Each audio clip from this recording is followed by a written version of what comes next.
Nazreen programme ਵਿੱਚ ਅੱਗੇ ਵਧਨੇ ਆ ਤੇ ਗੱਲ ਕਰਨੇ ਆ ਕੈਨੇਡਾ ਵਿੱਚ ਸਿੱਖ ਬਰਾਦਰੀ ਹਿੰਦੂਆਂ ਦੇ ਨਰਗੇ ਵਿੱਚ ਆ ਗਈ ਹੈ। ਆਰਐਸਐਸ ਜ਼ਹਿਨੀਅਤ ਭਾਰਤ ਤੋਂ ਬਾਹਰ ਵੀ ਆਪਣਾ ਰੰਗ ਵਿਖਾਉਣ ਲੱਗ ਪਈ ਹੈ। ਕੈਨੇਡਾ ਵਿੱਚ ਸਿੱਖ ਬਰਾਦਰੀ ਹਿੰਦੂਆਂ ਦੇ ਨਰਗੇ ਵਿੱਚ ਆ ਗਈ ਹੈ, ਜਿਹਦੀ ਵਜ੍ਹਾ ਤੋਂ ਹਿੰਦੂਆਂ ਵੱਲੋਂ ਸਿੱਖ ਬਰਾਦਰੀ ਤੇ ਹਮਲੇ ਤੇ ਖਦਸ਼ਾਤ ਵੱਧ ਗਏ ਨੇ। ਕੈਨੇਡੀਅਨ ਹੁਕੂਮਤ ਨੇ ਸਿਕਿਉਰਿਟੀ ਦੇ ਖਸੂਸੀ ਇੰਤਜ਼ਾਮ ਵੀ ਕਰ ਲਏ ਨੇ। ਸੋਸ਼ਲ ਮੀਡੀਆ ਦੇ ਪਾਈ ਜਾਣ ਵਾਲੀ ਮਾਲੂਮਾਤ ਦੀ ਬੁਨਿਆਦ ਤੇ ਅੰਦਾਜ਼ਾ ਹੁੰਦਾ ਹੈ ਕਿ ਕੈਨੇਡਾ ਦੇ ਕਈ ਇਲਾਕਿਆਂ ਵਿੱਚ ਹਿੰਦੂ ਬਰਾਦਰੀ ਜੱਥੇ ਤਿਆਰ ਕਰ ਰਹੀ ਹੈ। ਕੋਈ ਮਾਮੂਲੀ ਜਿਹਾ ਵਾਕਿਆ ਵੀ ਕੈਨੇਡਾ ਦੇ ਕਈ ਇਲਾਕਿਆਂ ਵਿੱਚ ਫਸਾਦਾਤ ਦੀ ਰਾਹ ਖੋਲ ਸਕਦਾ ਹੈ। ਵਾਜ਼ੇ ਰਵੇ ਕਿ ਪਿਛਲੇ ਸਾਲ ਕੈਨੇਡੀਅਨ ਸੂਬੇ ਬ੍ਰਿਟਿਸ਼ ਕੋਲੰਬੀਆ ਵਿੱਚ ਖਾਲਿਸਤਾਨ ਨਵਾਜ਼ ਸਿੱਖ ਰਹਿਨੁਮਾ ਹਰਦੀਪ ਸਿੰਘ ਨਚਰ ਦੇ ਕਤਲ ਵਿੱਚ ਭਾਰਤੀ ਏਜੰਟਾਂ ਦੇ ਮੁਲਵਿਸ ਹੋਣ ਦੇ ਇਲਜ਼ਾਮ ਤੇ ਭਾਰਤ ਕੈਨੇਡਾ ਤੋਂ ਨਾਰਾਜ਼ ਹੈ।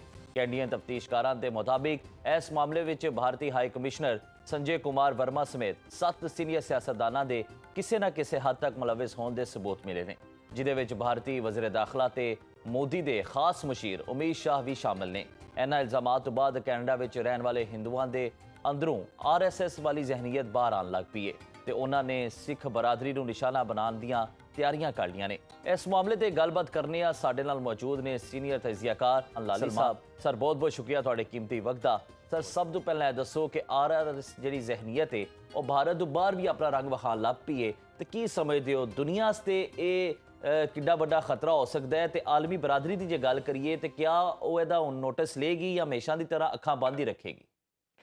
ਦੇਖੋ ਜੀ, ਸਾਰੇ ਨਾਲ ਪਹਿਲੇ ਗੱਲ ਕਰ ਲੈਂਦੇ ਆ ਆਰਐਸਐਸ ਦੀ ਜ਼ਹਿਨੀਅਤ ਦੀ। ਬੇਸਿਕਲੀ ਬੀਜੇਪੀ ਜਦੋਂ ਹੁਕੂਮਤ 'ਤੇ ਚਾਹੀਏ ਤੇ ਉਸ ਤੋਂ ਪਿੱਛੇ ਸਾਨੂੰ ਇਹ ਮਹਿਸੂਸ ਹੋਇਆ ਕਿ ਆਰਐਸਐਸ ਜ਼ਹਿਨੀਅਤ ਉਹਨਾਂ ਦੇ ਜਿਤਨੇ ਵੀ ਪੋਲਿਸੀ ਐਰੀਨਾਜ਼ ਨੇ ਉਸ ਦੇ ਉੱਤੇ ਅਸਰਅੰਦਾਜ਼ ਹੁੰਦੀ ਹੋਈ ਸਾਨੂੰ ਨਜ਼ਰ ਆਉਂਦੀ, ਬਿਲਖਸੂਸ ਫੋਰਨ ਪੋਲਿਸੀ।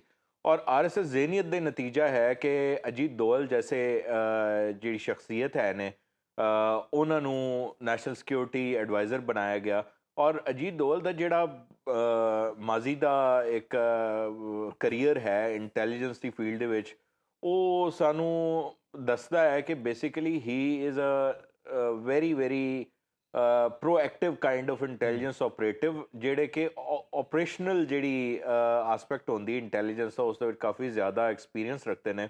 तो वो जो कुछ भी उन्होंने सामने लिया जाता है उस सर्टन परसपैक्टिव के वेखते हैं।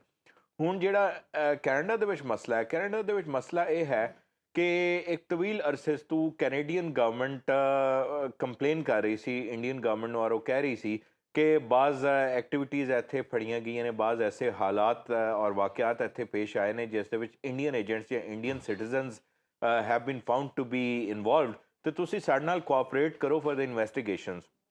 For more than over a year Indians ने उसका कोई पॉजिटिव रिस्पॉन्स नहीं दिता।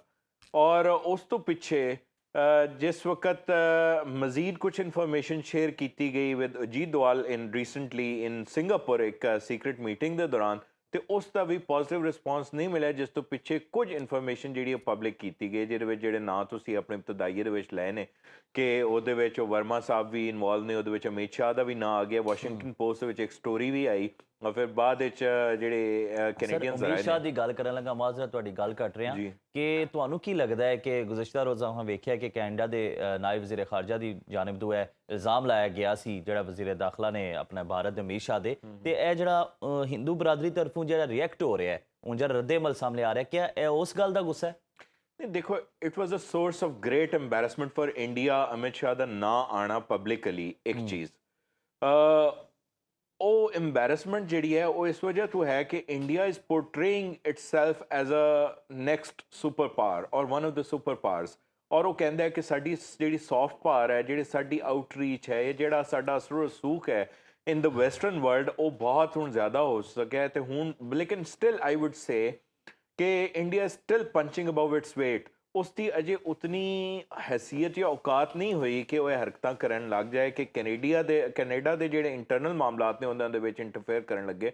उस तो पिछे जाहिर है यह ब्लू प्रिंट है जी दोवाल साहब का कि जी उत्थे हिंदू तो सिखां के दरम्यान कम्यूनल हेटरड ਨੂੰ ਜਿਹੜਾ ਹੈ ਉਹਦੇ ਵਿੱਚ ਇਜ਼ਾਫਾ ਕੀਤਾ ਜਾਏ ਤੇ ਉਹਨਾਂ ਨੂੰ ਲੜਵਾ ਦਿੱਤਾ ਜਾਏ, ਤੇ ਕਿਸੇ ਹੱਦ ਤੱਕ ਕੈਨੇਡੀਅਨ ਗਵਰਨਮੈਂਟ ਜਿਹੜੀ ਹੈ ਜਸਟਿਨ ਟਰੂਡੋ ਸਾਹਿਬ ਨੇ ਉਹਨਾਂ ਨੂੰ ਪੁਸ਼ ਕੀਤਾ ਜਾਏ ਕਿ ਉਹ ਜਿਹੜੀ ਸਪੋਰਟ ਕਰ ਰਹੇ ਨੇ ਇਹਨਾਂ ਇਨਵੈਸਟੀਗੇਸ਼ਨਸ ਦੀ, ਉਹਨਾਂ ਤੋਂ ਕਿਸੇ ਹੱਦ ਤੱਕ ਪਿੱਛੇ ਹਟ ਜਾਣ ਤੇ ਸਾਨੂੰ ਐਮਬੈਰਸਮੈਂਟ ਤੋਂ ਬਚਾ ਲੈਣ। ਇਹ ਸਾਰੇ ਦਾ ਸਾਰਾ ਇਹਨਾਂ ਦਾ ਬਲੂਪ੍ਰਿੰਟ ਹੈ ਔਰ ਹੋ ਸਕਦਾ ਹੈ ਕਿ ਜਿਹੜਾ ਹਾਲੀਆ ਅਟੈਕ ਹੋਇਆ ਹੈ ਉੱਥੇ ਇੱਕ ਟੈਂਪਲ ਦੇ ਉੱਤੇ, ਹਿੰਦੂ ਟੈਂਪਲ ਦੇ ਉੱਤੇ, ਗਾਲਬਨ ਉਹ ਦੀਵਾਲੀ ਦੀ ਇੱਕ ਸਰਮਨੀ ਸੀ ਉਹਦੇ ਵਿੱਚ ਔਰ ਇਲਜ਼ਾਮ ਲਾਇਆ ਗਿਆ ਕਿ ਜੀ ਪ੍ਰੋ ਖਾਲਿਸਤਾਨੀ ਸਿੱਖਾਂ ਨੇ ਉਹ ਕੀਤਾ। ਬਿਲਕੁਲ ਸਹੀ ਹੋ ਗਿਆ। ਜ਼ਰੂਰੀ ਨਹੀਂ ਕਿ ਉਹ ਪ੍ਰੋ ਖਾਲਿਸਤਾਨੀ ਸਿੱਖ ਹੀ ਹੋਣ, ਕਿਉਂਕਿ ਅਜੇ ਤੱਕ ਇਨਵੈਸਟੀਗੇਸ਼ਨਸ ਅੰਡਰਵੇ ਨੇ, ਲੇਕਿਨ ਮੋਦੀ ਸਾਹਿਬ ਨੇ ਪਹਿਲੇ ਬਿਆਨ ਦੇ ਦਿੱਤਾ ਕਿ ਜੀ ਉਹ ਖਾਲਿਸਤਾਨੀਆਂ ਨੇ ਉੱਥੇ ਕੀਤਾ। ਬਿਲਕੁਲ ਸਹੀ ਹੋ ਗਿਆ। ਦੂਸਰਾ ਸਾਨੂੰ ਇਹ ਵੀ ਨਹੀਂ ਪਤਾ ਕਿ ਇਹ ਫਾਲਸ ਫਲੈਗ ਇੱਕ ਆਪਰੇਸ਼ਨ ਹੋਵੇ ਇੰਡੀਅਨ ਇੰਟੈਲੀਜੈਂਸ ਦਾ ਕਿ ਜਿਹੜੇ ਉਹ ਖਾਲਿਸਤਾਨੀ ਸਪੋਜ਼ਡਲੀ ਐਸਨ ਉਹ ਕੋਈ ਇੰਡੀਅਨ ਏਜੰਟ ਹੋਣ। ਬਿਲਕੁਲ ਸਹੀ ਹੋ ਗਿਆ। ਅੱਛਾ ਲਾਲੀ ਸਾਹਿਬ, ਤੇਰੇ ਹੁਣ ਵਕਤ ਹੀ ਦੱਸੇਗਾ ਨਾ ਜਦੋਂ ਇਹਦੀ ਇਨਵੈਸਟੀਗੇਸ਼ਨ ਮੁਕੰਮਲ ਹੋਏਗੀ ਕਿ ਮਾਮਲਾ ਹੈ ਕੀ ਹੈ। ਮੋਦੀ ਸਰਕਾਰ ਹਮੇਸ਼ਾ ਤੋਂ ਜਲਦਬਾਜ਼ੀ ਨਾਲ ਕੰਮ ਲੈਂਦੀ ਹੈ ਤੇ ਇਸ ਮਾਮਲੇ 'ਚ ਵੀ ਨੇ ਜਲਦਬਾਜ਼ੀ ਨਾਲ ਕੰਮ ਲਿਆ ਕਿ ਇਨਵੈਸਟੀਗੇਸ਼ਨ ਹੋਈ ਨਹੀਂ ਤੇ ਬਿਆਨ ਦੇ ਦਿੱਤਾ। ਅੱਛਾ ਹੁਣ ਇਹ ਦੱਸੋ ਕਿ ਅਮਰੀਕਾ ਜੇ ਉਹਦੀ ਗੱਲ ਕੀਤੀ ਜਾਏ ਤੇ ਹਮੇਸ਼ਾ ਅਸਾਂ ਵੇਖਿਆ ਕਿ ਸਿਫਾਰਤੀ ਸੱਤਾ ਦੇ ਉਹਨੇ ਕੈਨੇਡਾ ਦਾ ਸਾਥ ਦਿੱਤਾ ਹੈ, ਲੇਕਿਨ ਹੁਣ ਨਵੇਂ ਅਮਰੀਕੀ ਸਦਰ ਵੀ ਆਉਣ ਵਾਲੇ ਨੇ। ਕੀ ਸਮਝਦੇ ਹੋ ਕਿ ਨਵੇਂ ਸਦਰ ਦੇ ਆਉਣ ਨਾਲ ਇਸ ਮਾਮਲੇ 'ਚ ਕੋਈ ਤਬਦੀਲੀ ਆਏਗੀ? ਦੇਖੋ, ਅਗਰ ਤਾਂ ਅਗਲਾ ਇਲੈਕਸ਼ਨ ਕਮਾਲਾ ਹੈਰਿਸ ਜਿੱਤਦੀ ਨੇ ਜਿਹੜੇ ਕਿ ਇੱਕ ਲਿਬਰਲ ਡੈਮੋਕ੍ਰੈਟ ਨੇ, ਤੇ ਫਿਰ ਅਸੀਂ ਇਹ ਤਵੱਕੋ ਕਰ ਸਕਦੇ ਹਾਂ ਕਿ ਉਹ ਕੈਨੇਡਾ ਦੇ ਕਿਸੇ ਹੱਦ ਤੱਕ ਹਮਾਇਤ ਕਰਨਗੇ, ਕਿਉਂਕਿ ਤੁਹਾਨੂੰ ਯਾਦ ਹੋਏਗਾ ਕਿ ਅਮਰੀਕਾ ਦੇ ਵਿੱਚ ਵੀ ਇਸ ਤਰ੍ਹਾਂ ਦਾ ਇੱਕ ਕੇਸ ਹੈ। ਉਸ ਦੇ ਵਿੱਚ ਨਿਖਿਲ ਗੁਪਤਾ ਨਾਮੀ ਇੱਕ ਇੰਡੀਅਨ ਨੈਸ਼ਨਲ ਸਨ ਜਿਹੜੇ ਜਿਨ੍ਹਾਂ ਦੇ ਖਿਲਾਫ ਕੇਸ ਆਇਆ ਔਰ ਉਹ ਬੜਾ ਡੈਮੇਜਿੰਗ ਸੀ ਔਰ ਉਸ ਤੋਂ ਪਿੱਛੇ ਇੰਡੀਅਨਸ ਨੇ ਕਿਹਾ ਕਿ ਜੀ ਅਸੀਂ ਇਨਵੈਸਟੀਗੇਟ ਕਰਾਂਗੇ। It was quite an embarrassing incident. ਉਸ ਤੋਂ ਪਿੱਛੇ ਐਡਮਿਨਿਸਟ੍ਰੇਸ਼ਨ ਦੀ ਤਰਫ ਤੋਂ ਸਾਨੂੰ ਇੰਡੀਆ ਦੇ ਖਿਲਾਫ ਕੋਈ ਬਿਆਨ ਨਹੀਂ ਵੇਖਣ ਨੂੰ ਮਿਲਿਆ, ਲੇਕਿਨ ਜਿਹੜੀ ਪ੍ਰੋਸੀਕਿਊਸ਼ਨ ਹੈ, ਜਿਹੜੀ ਫੈਡਰਲ ਅਥਾਰਟੀਜ਼ ਨੇ, ਉਹ ਫੈਡਰਲ ਕੋਰਟ ਦੇ ਵਿੱਚ ਉਸ ਕੇਸ ਨੂੰ ਬੜੇ ਬੜੇ ਕੇਅਰਫੁਲੀ ਉਸ ਨੂੰ ਅੱਗੇ ਲੈ ਕੇ ਜਾ ਰਹੇ ਨੇ। So America is not backing off from that particular case in their own court.